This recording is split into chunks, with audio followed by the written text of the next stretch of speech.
how do you work out if somebody's born the 14th of October, how old he is in years and days? You are the man that told me Gatling O'Donca is... Yeah, we had a little look through the calendar, Chris, so it's on me. It is on me. You had a little flick through. So if he does make the pitch tomorrow, which hopefully he does, then it's on me, the date that you've put in there. So. How old were you when you made your debut? I think I was just after my 17th birthday at Wigan away. I don't know how many days, but a few days after my 17th. So I think Tyler's beaten that, and a few have beaten that, and hopefully Gatling does that tomorrow. Yeah, hopefully he does. Well, we'll talk about him for 2 seconds. What sort of player is he? Obviously the fans won't know anything about him. Yeah, he's an under 16, so he's not even in full time as yet. He's still at school. We see him on a Tuesday. We have day release, so he comes in on a Tuesday. He's quick, he's powerful, he's got an eye for goal, and he's a good lad as well. He's grounded, he's a good lad. He's got a good background. He wants to learn. He's still got a lot to do. He's still got a lot to work on and improve on. But he's willing to learn, and he's got some raw attributes. It's a feature of your 18s and 21s that a lot of them are playing up this year, aren't they? They're going up from the under 16s playing 18s, 18s playing 21s. A deliberate thing? Yeah, I mean, we've challenged in the league over the last few years. We won the league, and we've challenged Bournemouth over the last few years. And I think in general we like to stretch the boys. So obviously it's important to be successful and go and challenge in leagues, but it's also important to stretch the boys and test them, and we'll bump up the 16s into the 18s, and the 21s is filled with a lot of 18s. So it does test us at times, but I think the best thing for the boys is to kind of stretch them and push them as much as we can. See if I can get you to answer this one. I don't know which way you'll go with this.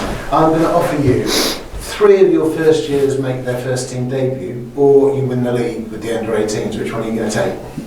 I'll take both. Sound like it's greedy. No, yeah. I mean, it's about development. At the end of the day, I think winning leagues are important. It's good for the team and for the boys to kind of do that. But ultimately, we're developing players. So for players to go on and establish themselves first of all, to make debuts, but then to go on and really establish themselves and go and play 50, 100 games for the club, and 200, 300, 400, 500 league games. That's ultimately what we're pushing for. It's a poor substitute being the coach for playing that number of games, isn't it? Well, that's the idea. I mean, it's easy. It's not easy to make a debut, but a lot of players make debuts to go and to have a career. You got to have a lot more kind of foundation and substance to your game and how you are, I think. So I think that's the push. That's what we push for the boys to go on and make debuts, and then go on and kick on and go and have careers. A couple of things from me, because we don't speak enough, because Leon loves the camera, doesn't he? But for a man who's basically pretty ugly, but he likes being in front of the camera, I think. You would prefer to be the silent partner in the coaching relationship, wouldn't you? No, I mean, Leon does. I mean, he does a fantastic job, and he leads up the programme.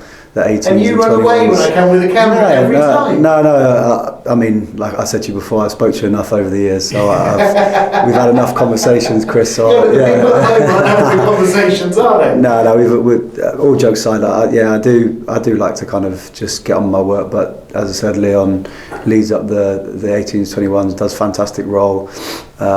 And he's done that for a long time now. He's a young coach, and I think the fans and people need to hear and see him in more, because he does such a great role and he puts his heart and soul into the club.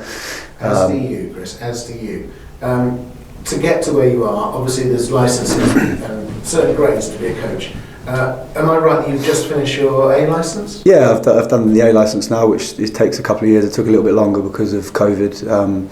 It kind of got stretched out a little bit, so I stopped when I stopped playing 3-4 years ago now. I'd just done my B licence, and I was very much on that kind of learning that process and getting my badges together. And I've just done the A licence with a lot of help from the guys here and other people in the FA to kind of do that. So I'm still, like I said, I'm still learning. I'm still relatively young as a coach, and still there's the way the game has gone now. There's still so much to learn about coaching. It's different now. So yeah, I'm on that pathway at the minute, but it's another step on the ladder. How do you do a licence? How do you do a coaching licence? Via Zoom or whatever?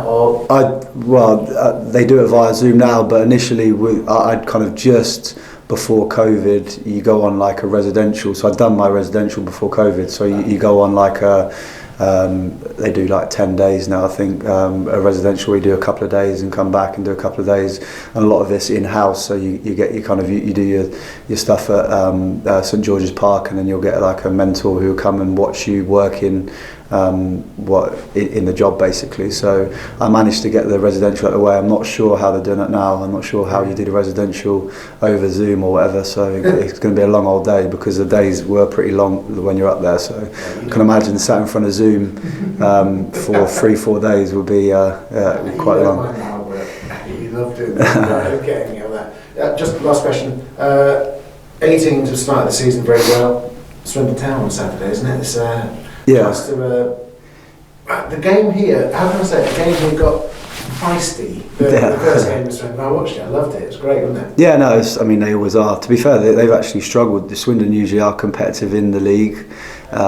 Not that you kind of look into it too much at our level, because you can be playing a team at the top and find it easy, or you can play a team at the bottom and struggle and find them quite strong. So they're never easy games. But Swindon are actually struggling this year. The boys have started well in terms of, I think we've won 4 or 5 on the spin in the league, so we put ourselves in a good position.